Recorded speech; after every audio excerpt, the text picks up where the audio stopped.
Good evening, I'm Amna Nawaz. And I'm Jeff Bennett. On the NewsHour tonight, President Trump demands unconditional surrender from Iran, while Israel ramps up its strikes against Hezbollah in Lebanon.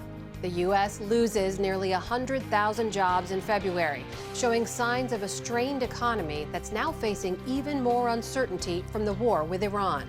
And Americans who found themselves stranded abroad when the war started share their struggle trying to return to the U.S. The American embassy here has been utterly useless. We called and emailed. I mean, you launch an attack and you don't man these stations for support for your citizens.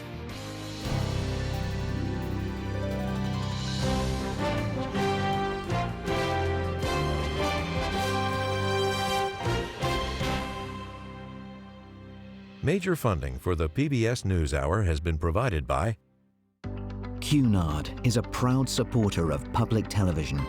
On a voyage with Cunard, the world awaits. A world of flavor, diverse destinations, and immersive experiences. A world of leisure and British style. All with Cunard's White Star service.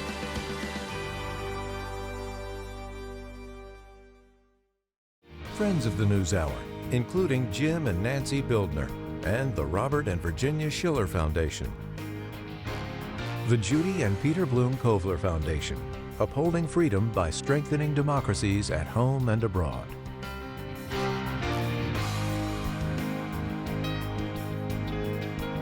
And with the ongoing support of these individuals and institutions.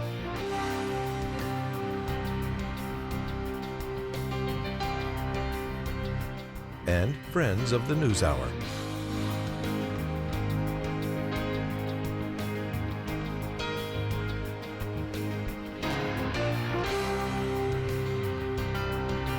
This program was made possible by the contributions to your PBS station from viewers like you. Thank you.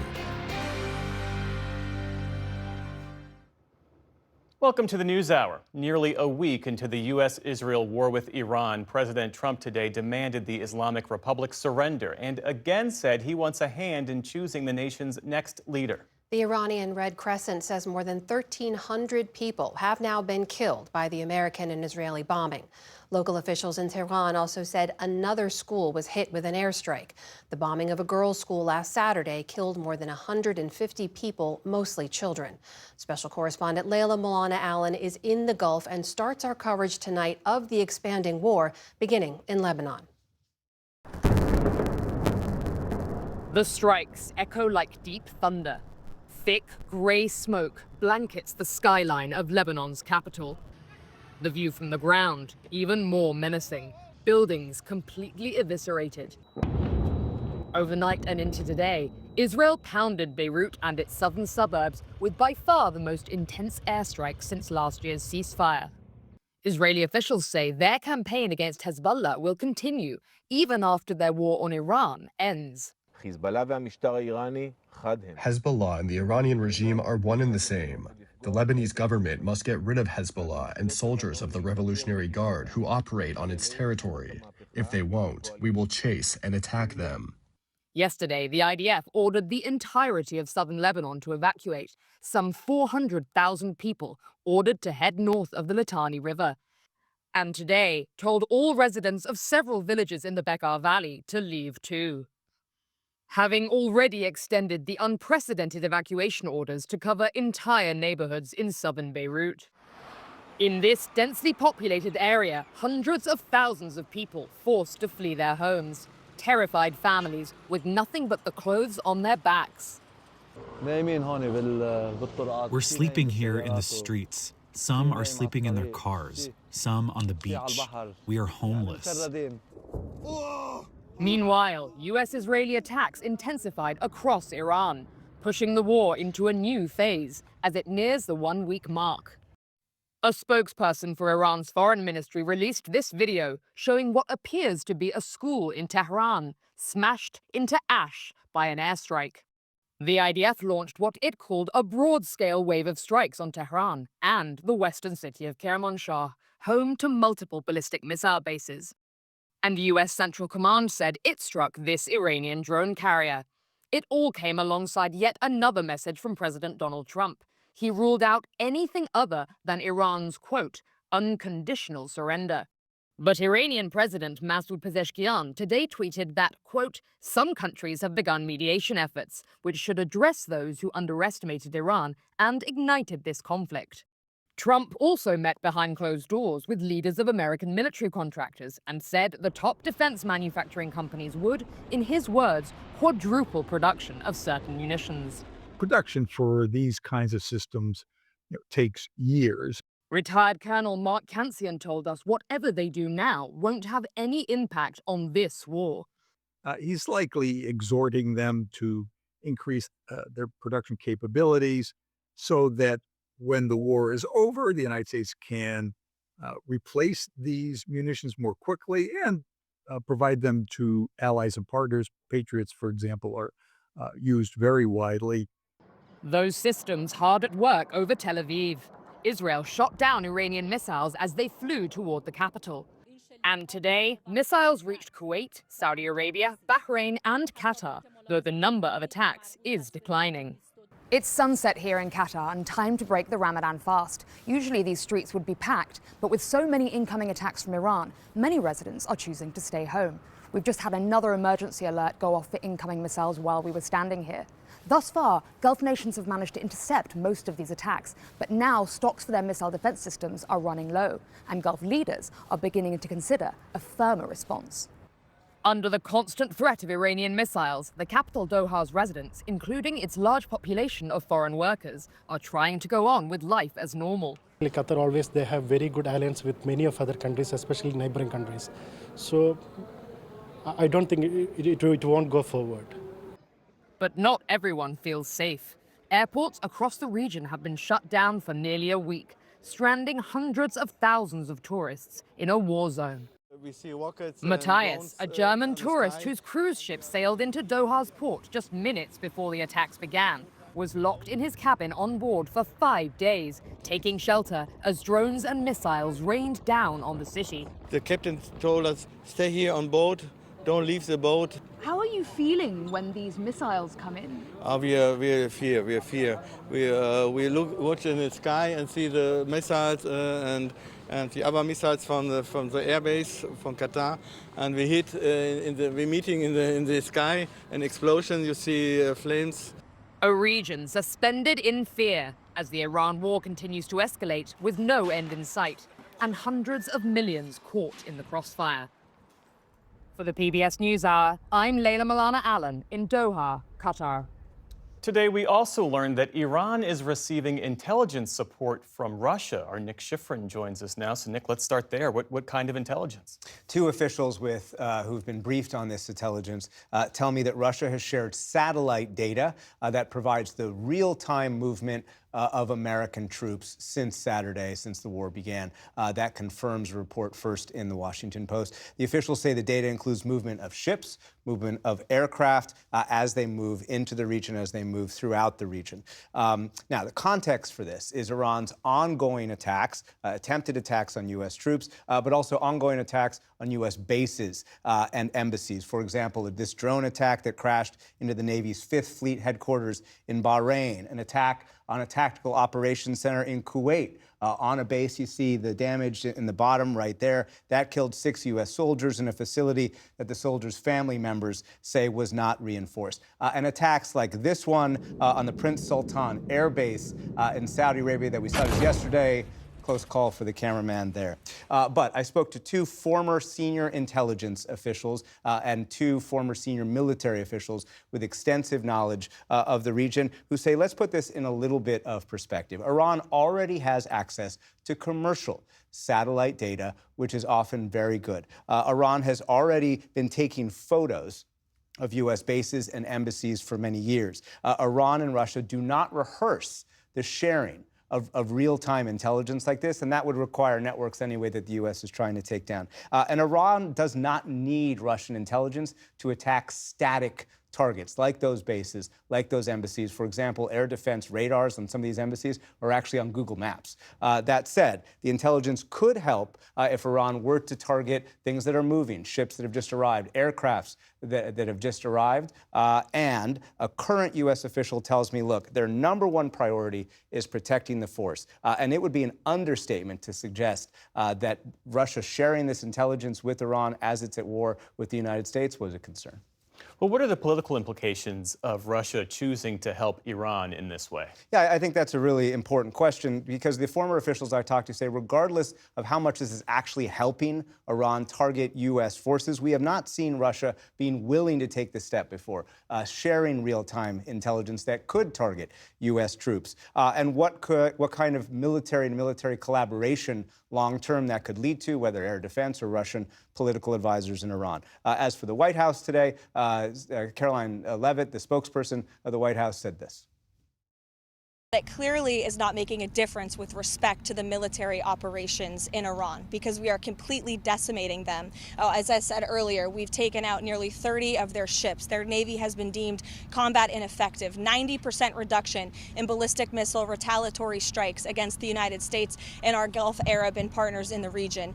So, of course, we are achieving the military objectives of this operation, and that is going to continue. And that's what the military argues, Jeff, that as this war continues, the U.S. is taking out missile and drone capabilities of Iran. And so all of those attacks that we've seen on the Gulf, on U.S. bases and embassies, those are going way down. Nick Schifrin, thanks as always. Thank you.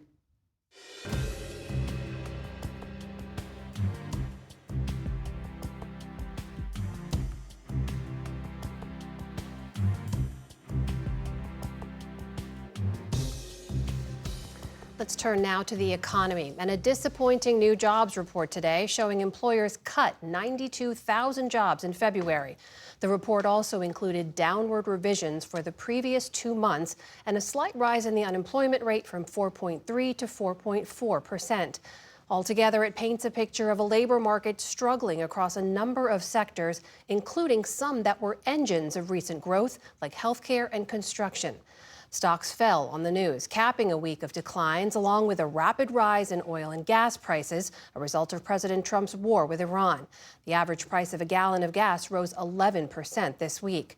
To unpack today's numbers, we turn now to Diane Swong, chief economist at KPMG, that's a tax and advisory firm. Diane, good to see you. So with the usual caveat, it's important not to overreact to 1 month of data. The losses in today's report were widespread. What does all this tell you about the economy? Well, part of the losses in healthcare, this was the one sector that was really sort of the one-legged stool holding up the overall labor market. And we had a major strike in California and Hawaii that shaves 27,000 healthcare worker jobs off, with some collateral damage as well in the unemployment rate with temporary layoffs. So that was part of it. But even taking that out, it still was a lot of red ink. And when you lose the one stool holding you up, you go negative and the unemployment rate rises. There's been a lot of talk about employers having to navigate uncertainty around shifting tariff policies. How big a factor is that uncertainty in all of this right now? It really acts like a tax on the economy. There's just no question about it. We had escalating uncertainty last year, and we're seeing it again this year. What's important about it is it's much like a broken stoplight at a busy intersection.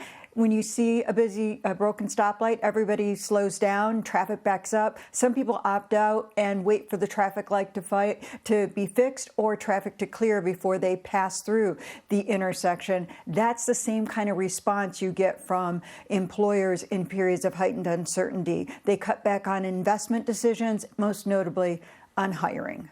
So if we zoom out just a little bit here, Diane, outside of the two most recent recessions, last year saw the lowest pace of average job growth since 2003. January, we saw unexpectedly high numbers. Now we have unexpectedly low numbers. What does this mean about long-term trends? We're still seeing a very, very slow, sort of slushy labor market. It's a low hire, low fire labor market.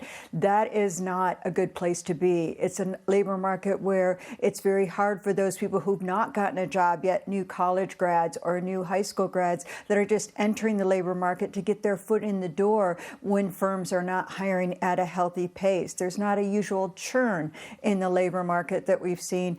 And in fact, the ability to hop jobs and get a premium has almost evaporated now. So in a low fire, low hire economy, what does that mean for how the average American is experiencing this economy right now? Well, it really has been what we've been in for the last year now, and that is not good. What we've seen is both concerns about inflation and job security intensify, even as the economy continued to grow. We had almost a jobless boom in 2025, and that is not, it's showing up in the dissonance that people say how they feel about the economy because they're dealing with this sort of tension of both higher unemployment and higher inflation. And inflation is much like stock returns. Stock returns compound over time and make people wealthy. On the other side of that, inflation has been high and too high for 5 years. It's compounded and put the level of prices out of reach for far too many. In about 30 seconds or so I have left, we know the Federal Reserve is going to meet in another week and a half to discuss a possible rate cut. What do you think we'll see? They're not going to be able to cut rates at this meeting. There will be at least one dissent, maybe two, but I think this is a very difficult situation for the Fed to navigate. It's not the 1970s, but we are 5 years in with inflation too high, and that context matters. Diane Swonk, Chief Economist at KPMG. Thank you so much for your time. Always good to speak with you. Thank you.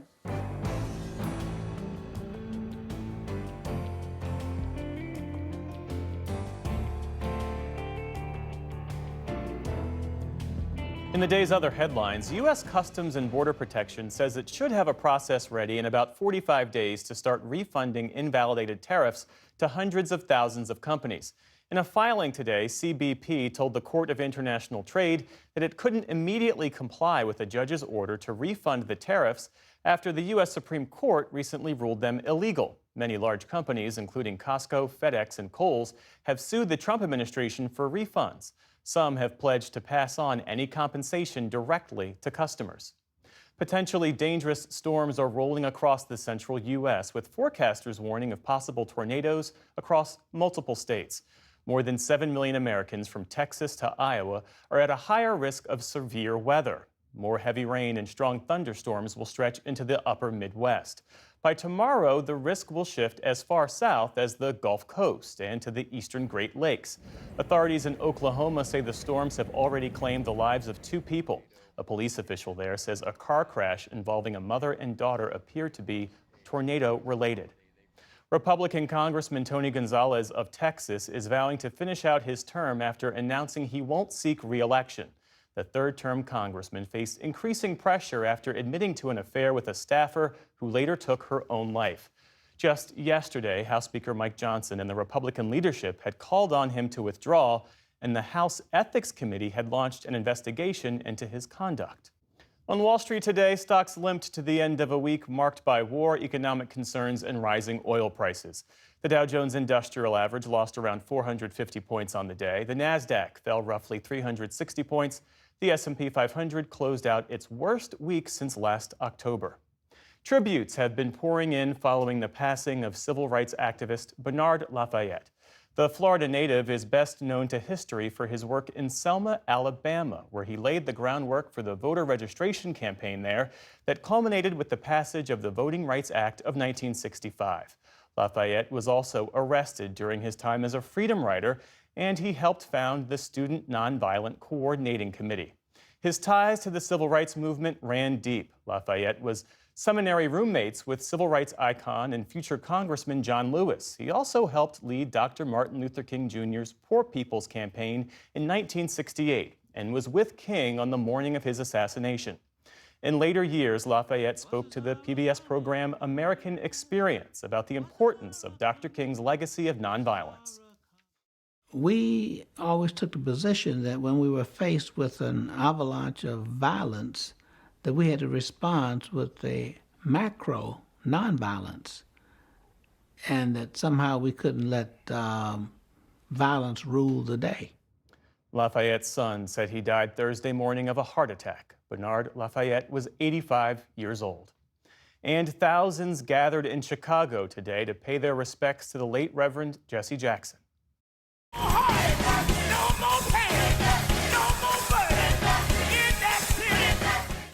Choirs and gospel singers provided the soundtrack to a public celebration of life for the late civil rights leader.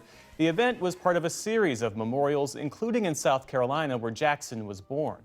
Former President Barack Obama spoke about Jackson's immense gifts for creating racial progress in American politics and how Jackson's 2 campaigns for president helped inspire his own. And it was because of that path that he had laid, because of his courage, his audacity, that 2 decades later, a young black senator from Chicago's South Side would even be taken seriously as a candidate for the presidential nomination. Obama was one of 3 former presidents to speak today. He was followed in his remarks by Joe Biden and Bill Clinton. All 3 men knew Jackson personally and spoke about their relationships and the example that he set. Jesse kept hope alive for us in his lifetime. And we've got to continue to do it in our lifetime for our children, because there's nothing beyond our capacity when we work together. Nothing, nothing, nothing. He was always trying to lift people up. So I'm here more as a friend than a former president. He was my friend when I needed it. Former Vice President Kamala Harris also spoke today about how Jackson inspired her as a student and later early in her legal career. The Reverend Jesse Jackson died last month. He was 84 years old. Still to come on the NewsHour, the Justice Department releases more Epstein files with sexual assault allegations against President Trump. And David Brooks and Jonathan Capehart weigh in on the week's news. This is the PBS NewsHour from the David M. Rubenstein Studio at WETA in Washington, headquarters of PBS News. The Justice Department released a batch of previously unreleased documents from the Epstein files that include notes from FBI interviews with a woman who says she was assaulted by President Trump as a minor. In interviews with the FBI, the woman alleged she was assaulted by Mr. Trump in the 1980s and that she was also a victim of Epstein's. The documents were released after multiple news outlets discovered they were missing from the initial mass release of files. For more, we're joined now by our Justice correspondent, Ali Rogan. So, Ali, tell us more about what's in these documents. Jeff, these documents are known as 302 files. They're summaries of 3 interviews the FBI conducted with this accuser, in which she alleges that Epstein brought her to meet Trump sometime between when she was age 13 and 15. She details in very graphic terms Trump's alleged sexual assault against her and how she fought back. She also says she had 2 additional interactions with Trump, but before she expanded on that any further, she asked if she could go on to another subject. During the last interview with the accuser, the FBI asked if she would be comfortable sharing more about her contacts with Trump. She said at the time that she didn't know what the point would be when there was a strong possibility nothing could be done about it. And it's unclear, Jeff, if there was any additional follow-up after that last interview. Why weren't these documents initially released? These 3 summaries are actually part of a set of 4, and that other document was released as part of that initial major tranche we saw in late January. That summary was an interview in which the accuser focused on Epstein and didn't mention Trump. These others, of course, mention the Trump allegations. Reporters caught this discrepancy because descriptions of all 4 summaries of the interviews were included in a list that was given to attorneys for Epstein co-conspirator Ghislaine Maxwell. In a statement released on social media, the Department of Justice said the interviews had been incorrectly deemed duplicative and were subsequently published. The DOJ also says that the unredacted versions of the documents will be available for members of Congress to review, but reporters have noted that even still, there are additional documents that remain missing. Independent journalist Roger Sollenberger has been following this closely, and he noted that there are at least 37 pages still missing. That includes notes that informed these summaries, as well as internal communication that would memorialize how the situation with the accuser was resolved.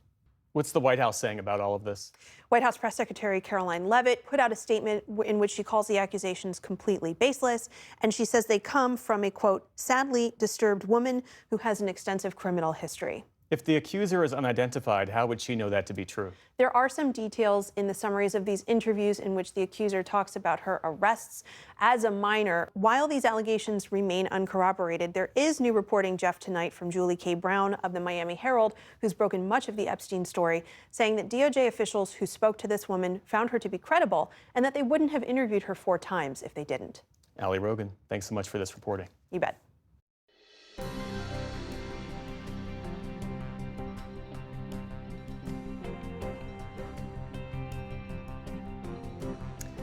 When the U.S. ignited a war with Iran last weekend, the State Department advised Americans to depart now from several countries in the region. But airspace closures left thousands of Americans suddenly stranded. Over the last 5 days, nearly 24,000 U.S. citizens have safely returned to the United States from the Middle East. This week, we spoke with some of the Americans who were stranded overseas. My name is Iman Abbas. I'm originally Egyptian, but I was born and raised in California. The last 9.5 years, I've lived here in Dubai. There's not really been an easy way out for residents like us. My name is Pauline West, and I'm from Lehi, Utah. My husband and I were in Jerusalem, and we were ready to go home, and the war broke out. We got back to Salt Lake yesterday. My name is Matt Gentile. I'm from Rochester, New York, and I was in the Kurdistan region in Iraq when the war started. I just got back like 2 hours ago. My name is John Almeida. I'm here with my wife, Susanna Almeida. We're still in Dubai. We got here about 10 days ago. We were 1 day away from catching a flight back. And the days prior to that, this was probably the most amazing vacation we've ever had. Then next thing you know, the war breaks out.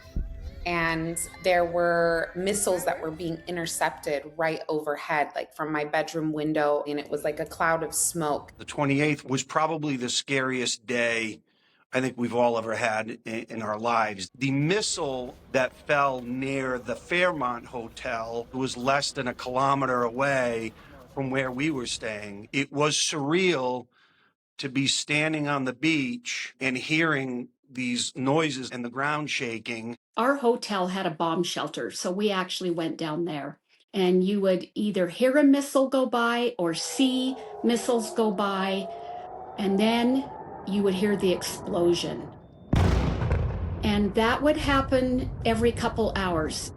I was backpacking around and I was having an incredible time. My friends that were in Kurdistan notified me of the attacks before the government did. And then I kind of realized I needed to evacuate because it was probably only going to get worse. But all of the airports in the region closed because the missiles were flying everywhere. So we created a plan for me to get to Turkey, and then from Turkey, I would figure out how to get home. We just spent hours trying to figure out, okay, the airport's closed. How do we get out? And it took us 2 days. Didn't sleep. You'd sleep maybe for an hour, but not too long because missiles were going all night long and the sirens in the city. So you were awake and a little bit traumatized. Every time we'd hear a loud boom or maybe some jets flying overhead, I would freeze. I'd get emotional. Because we have dual citizenship, we've contacted the authorities on both sides, our American passports and our Portuguese passports. The American embassy here has been utterly useless. Utterly. We called on the day of the attacks, which was a Saturday. We called on the Sunday. We called and emailed. I mean, you launch an attack and you don't man these stations for support for your citizens. Conversely, the Portuguese embassy, a representative answered immediately. They had posted a phone number for us to contact for support in terms of helping us evacuate. We call and we're on hold for lengthy periods of time. Finally, we get through to someone. They tell us this isn't the right number. You need to call the consulate. And it's basically a recording. Please do not rely on the U.S. government for assisted departure or evacuation at this time. We cannot help you, basically. There is no concern for our lives. I'm still in very much contact with all my friends there, and they keep just sending me more videos of the missiles and bombs, and it's happening across different cities now too. So I'm just kind of worried about them. This was a life-changing event for me and my husband and the people that we were with. The whole time I would think, I am so grateful to live in America and to have the freedoms that we have. We didn't ask to be a part of this. The neighboring countries did not ask to be a part of this. And the United States and the government decided to take action very recklessly. And it's just unfortunate that, you have US citizens who pay their tax dollars to support these wars, essentially, and you can't even give them the support to get to a place where they might feel safe. And a note, John Almeida, who was featured in that story, was able to get on a flight out of Dubai after we spoke and arrived safely back home along with his wife early this morning.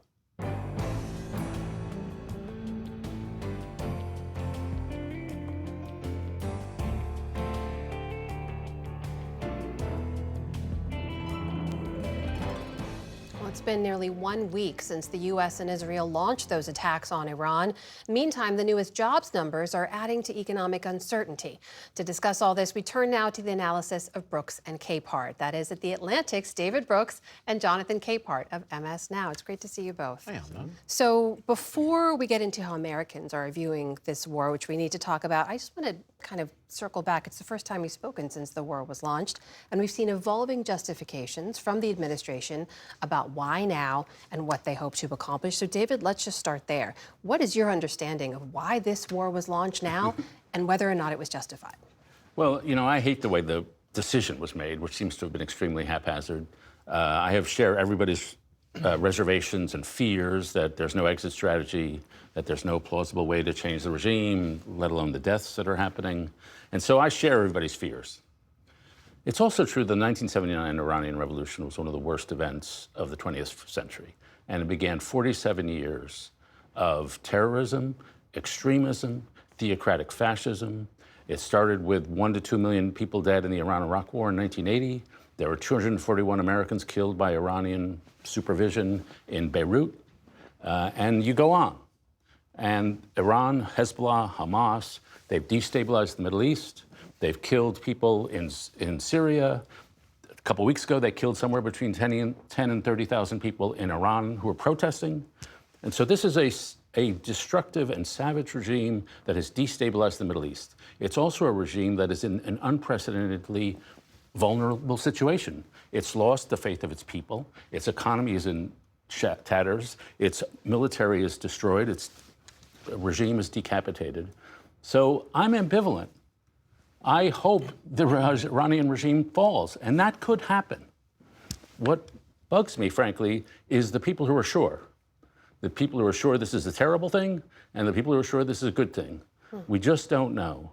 But the people who are ignoring the horrors that Iran has perpetrated on the world for the last 47 years should be hoping this works, and we just don't know. Jonathan?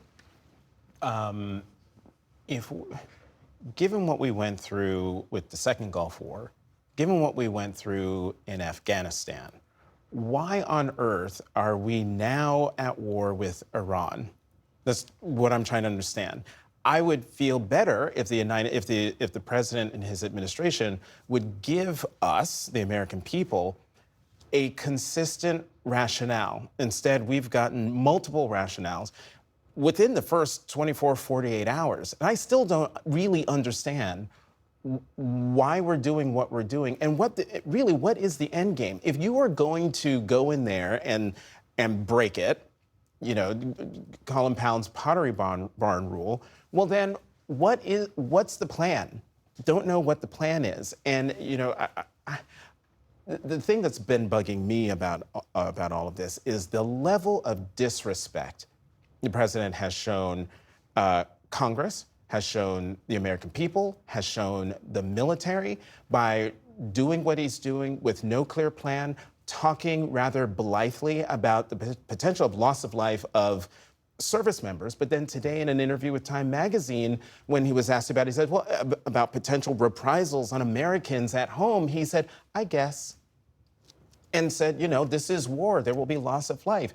No, Mr. President, you owe the American people more than just glib talking points about something so consequential. Yes, the Iranian regime was terrible and great if it falls, but only great if there's an actual plan for what comes next if/when it does. Feels like the American public has a lot of questions about it as well. This is a look at how the war is resonating back home, according to a few questions from our latest PBS News NPR Marist poll. Just 44% of Americans support U.S. military action in Iran. 56 oppose it. That includes 66% of independents.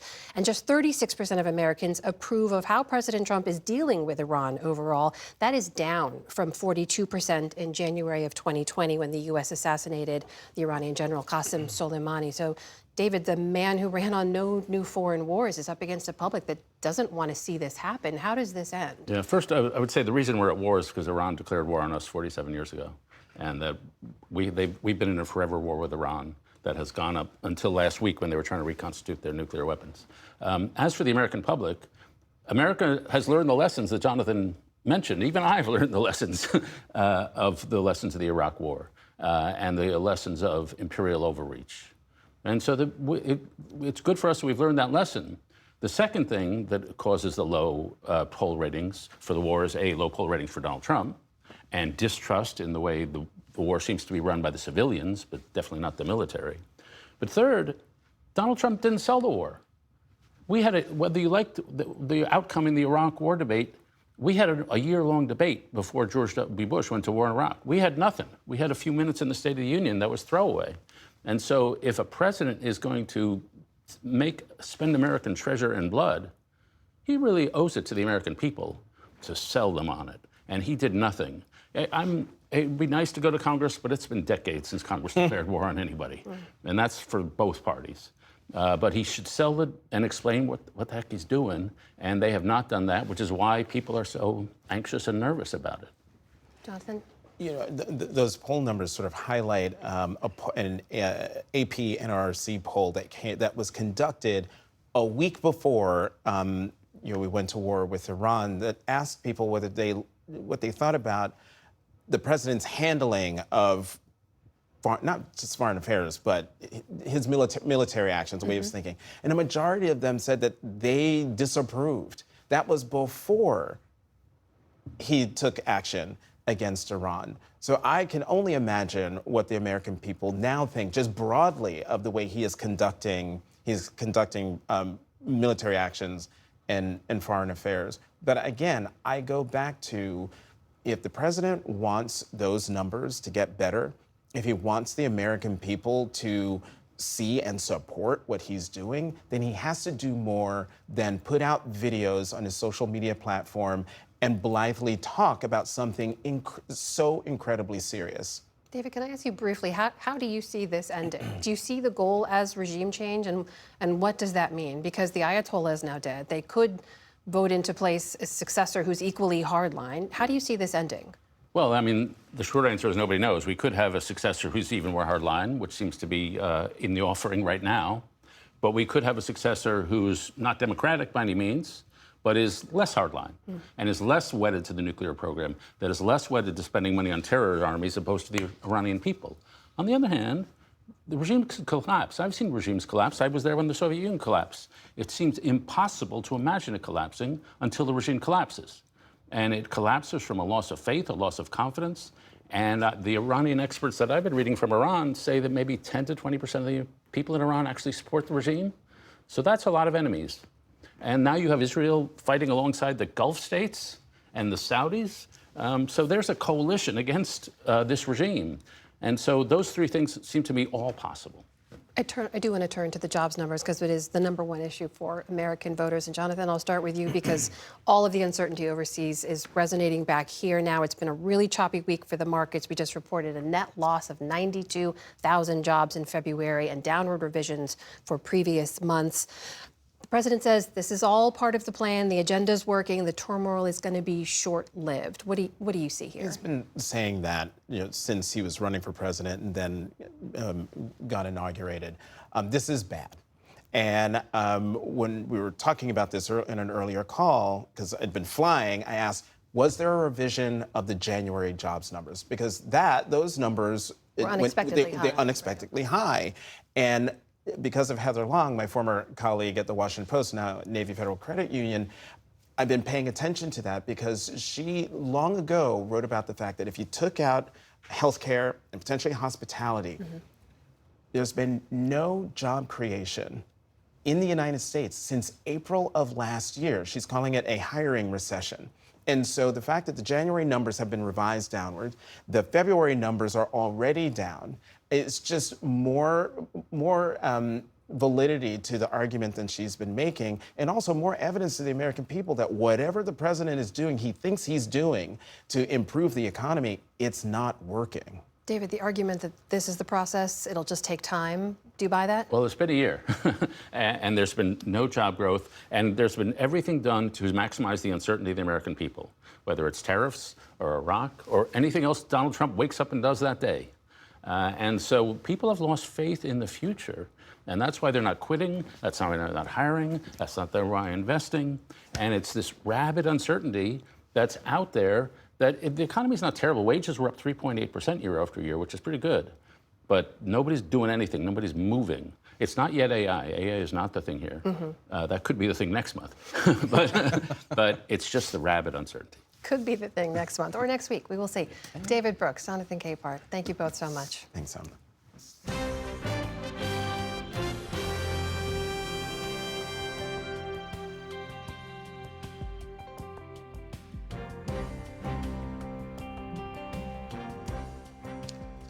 And we'll be back shortly with a look at a PBS documentary about debate league students who are learning to think critically and find their own voices. But first, take a moment to hear from your local PBS station. It's a chance to offer your support, which helps to keep programs like this one on the air.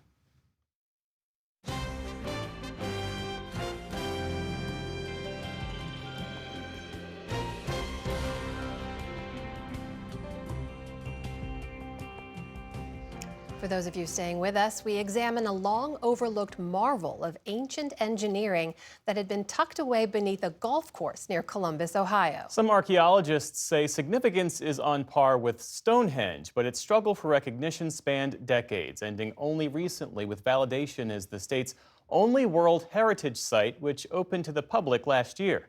Stephanie Tsai has this encore report. So we're approaching the avenue, the parallel walls that connect the observatory circle with the octagon beyond. From the ground where archaeologist Brad Lepper stands, you can't really appreciate its complexity. It's the view from above that reveals the site in Newark, Ohio's astonishing geometry. The octagon earthworks are composed of vast soil mounds, a perfect 20-acre circle connecting to a perfectly symmetrical 50-acre octagon, large enough to fit 4 Roman colosseums. The intricate design mirrors the moon's 18.6-year journey across the sky, its central axis meticulously aligned to the spot where the moon rises at its northernmost point. And they're not just close to being precise. They're very, very precise. What's even more impressive is when it was constructed. About 2,000 years ago. The span of time we're talking about is like 1 CE all the way up to 400 CE. That's about the time of the peak of the Roman Empire. There are still many unknowns about who these Native American builders were.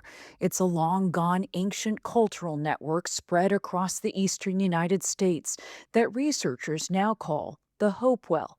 These people lived in scattered little communities, and thousands of those communities probably came together here. But They have left no written records. I think this was like Mecca or like Jerusalem as a pilgrimage center, but without a Quran or a Bible, we don't have the knowledge of who these ceremonial leaders were. What was the vision that compelled people to come here for hundreds of miles?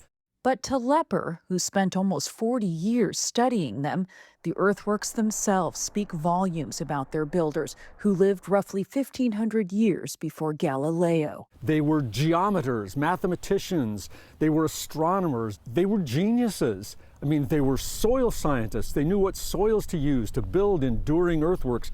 When I go to those mounds, I can hear those ancestors singing.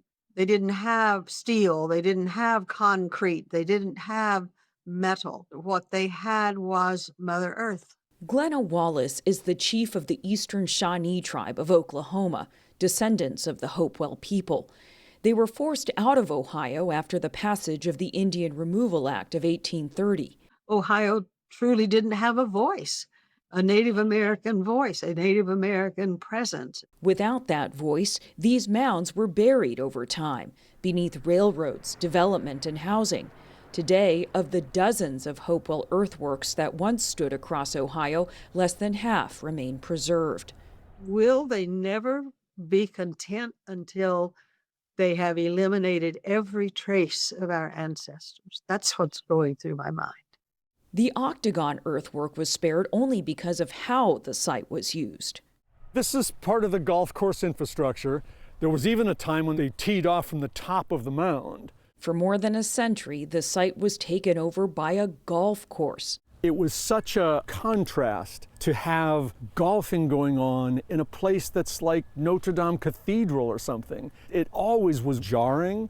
The first thought that came to my mind was the biblical scripture, "Father, forgive them, for they know not what they do." Earthworks are sacred to us. And to then look out and see that those mounds had a golf course on top of them, I can't explain the disappointment, the hurt, the lack of respect that I felt on behalf of my ancestors.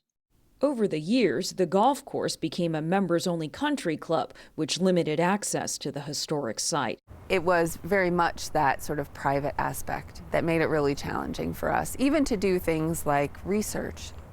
Jennifer Altman is the director of historic sites and museums at Ohio History Connection, which hatched a plan for the long-overlooked ancient mounds more than 2 decades ago. There was sort of this thought that, like, this place is as significant as Stonehenge and Machu Picchu, and nobody seems to understand that.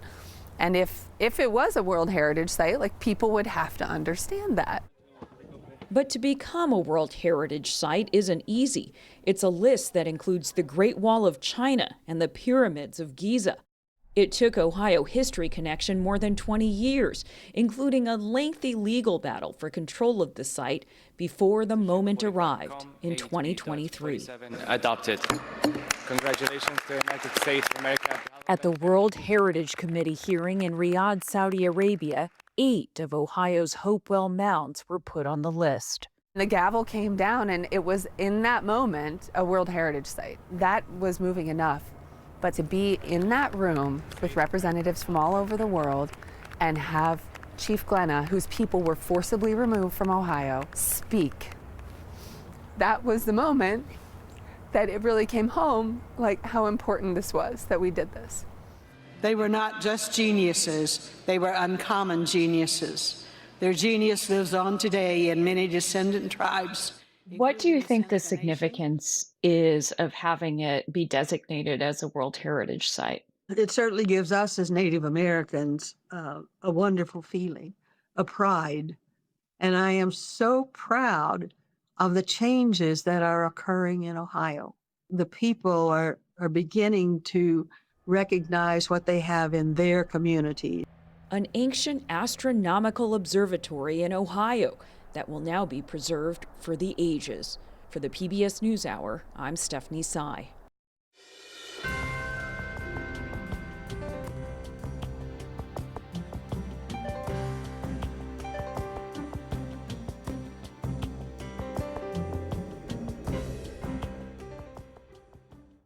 A new documentary called Immutable follows students in the Washington Urban Debate League over a 2-year period as they face challenges in their own lives and on the debate stage. In the program, students from middle school through high school learn how to think critically, challenge their own opinions, and find their voices through debate.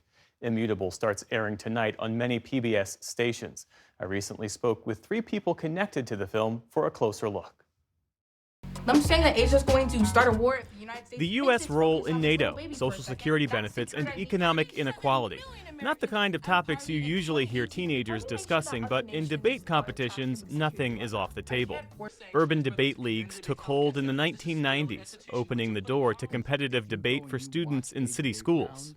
Imagine if for the first time, and we use this as a hook with kids, adults have to sit in the back of the room for an hour and 45 minutes and just listen to your ideas.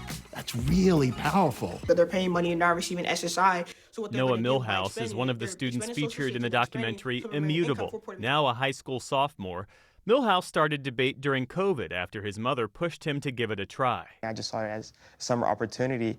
And going into debate and starting to compete and actually win, it felt good. I liked the sport of debate. I liked the people I met. And it just felt like something I was able to adjust to and just learn new things. Millhouse is part of the Washington Urban Debate League, which helps students in D.C. area public schools hone their debate skills. It teaches life skills. It teaches public school kids a whole host of things: how to speak in front of any audience, get your own voice, how to do research, how to write, how to sort out information from misinformation and disinformation, because this is policy debate. And that means that every assertion you make has to be backed by a piece of evidence. And if that evidence is bogus, you're going to get caught with it. Norm Ornstein's late son Matthew was a national debate champion in high school. After Matthew died, Ornstein founded the Matthew Ornstein Foundation, which now hosts a summer debate camp for students. We looked for a way in which we could carry that set of missions forward and thought, let's try and bring all of this to people who don't have those resources. It's been just a rich experience for us to see what happens when you can take kids and give them the tools and the resources. And one of the elements of this, Jeff, is that you see brilliance emerge. Wow, interesting. We're negative. Debaters have to be ready to argue either side of a topic. High school senior Sitara Mazumdar approaches it this way. I think I have a coupled approach of both, like one of strategy and one of empathy. Even if you do not want to debate or argue a certain side, you will encounter people in real life who hold those beliefs. So it's important to kind of get in their own minds and think about how they would approach an issue and see it from their side. And I think the second is in terms of empathy, being able to not just understand what someone is saying, even if you disagree, but also why they say it and what experiences they might have had in their life that have led them to believe that. Along the way, students learn how to make arguments about issues that affect their own lives. Judge, I implore you to vote affirmative just to reiterate almost all autistic adults are not receiving employment services they need. That's Quorum 23, Drexel University, 1.9 million autistic adults. I think really the biggest takeaway is that debate can be anything you want it to be.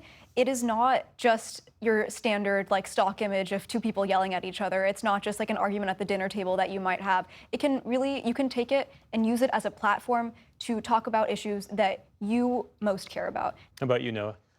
I feel the same. I actually started the debate team at my middle school, at Kettering Middle School. And so I sought it to be as an experience because of what I had felt. And the experience is being able to foster a community, being able to bring others in so they can begin to understand not only what's going on in the world, because we want to care about what's going on in the world, but how that affects us at home. Most of all, Ornstein says he hopes that in this politically polarized time, Immutable can show that civil disagreement is still possible. We're at the 250th anniversary of the founding of this nation, and spreading at a time of deep division, the whole idea that you can have civil discourse, that you can argue strenuously about things, but not end up in a pitched battle. If people can come away understanding that that's possible in the society, and not just while these kids are doing debates, but more broadly, we hope that that will resonate. Coming up tonight on Washington Week, Jeffrey Goldberg and his panelists take us inside President Trump's decision to go to war. And watch Compass Points this weekend. Nick Schifrin and his panel of experts discuss just how long the U.S. can sustain the military campaign against Iran. And on Horizons, best-selling author Michael Pollan sits down with William Brangham to discuss his new book that explores the mystery of human consciousness. Those are right here on your local PBS station and on our YouTube page. And that is the NewsHour for tonight. I'm Amna Nawaz. And I'm Jeff Bennett. For all of us here at the NewsHour, thanks for spending part of your evening with us, and have a great weekend. Major funding for the PBS NewsHour has been provided by the ongoing support of these individuals and institutions, and friends of the NewsHour, including Kathy and Paul Anderson, and Camilla and George Smith. The Walton Family Foundation, working for solutions to protect water during climate change so people and nature can thrive together.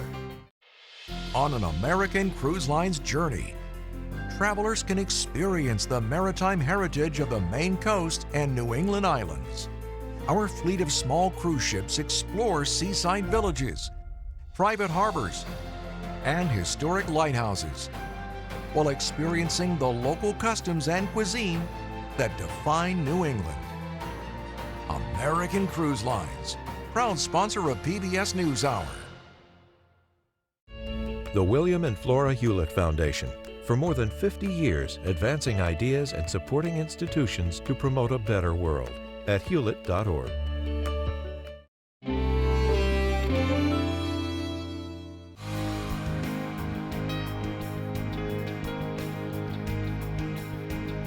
And with the ongoing support of these individuals and institutions.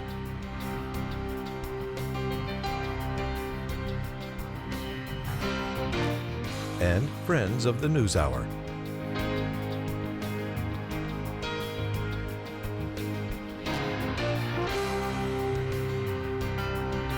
This program was made possible by the contributions to your PBS station from viewers like you. Thank you.